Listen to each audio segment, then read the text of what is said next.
আপনি আপনার এক্সকে কল করবেন, কল করে বলবেন যে আমি তোমাকে না বলে তোমার মানি ব্যাগ থেকে 100 টাকা নিয়েছিলাম, এই কারণে সরি, এখন আমাকে মাফ করে দাও। আচ্ছা ঠিক আছে, কল করছি। আচ্ছা। হ্যালো, হ্যালো, কে? আমি ঝিনুক, কোন ঝিনুক? তোমার এক্স। তোমার এক্স ও আচ্ছা, হ্যাঁ, কি বলো, কি সমস্যা? এতদিন পর? আসলে সরি। মানে তুমি কি sorry বলার মানে এটা কি? আমার জীবনটা তুমি 10 লাখ কইরা একবার আবার সরি বলে তুমি আবার কাম ব্যাক করতে চাইবা, এটা আমি মেনে নেব? না, অ্যাকচুয়ালি ওটার জন্য না, কিসের জন্য? আসলে সরি। সরিটা কিসের জন্য বলবো তো আমাকে? আমি না বলে তোমার মানি ব্যাগ থেকে 100 টাকা নিয়েছিলাম। কি বললা? 100 টাকা এখনই ফেরত দিবা তুমি। তুমি আমার মানি ব্যাগ থেকে 100 টাকা নিছো কি জন্য? তুমি তো কম খাও নাই। থেকে তো আমার একদম সবকিছু খেয়ে ফেলতো।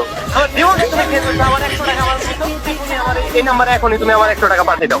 অ্যাকচুয়ালি এখন তো আমার কাছে নেই, আমার কাছে টাকা আছে তখন এখন আমি না দিয়ে দেব। থাকলে তুমি কোন জায়গা থেকে আনবা আমি জানি না, কিন্তু তুমি আমার এখনই 100 টাকা আমার এখনই পাঠাই দাও। এই ফোন রাখতো, তুই যে এত ছ্যাঁচড়া আমি তো সেটা জানতাম না। ফোন রাখ ফোন।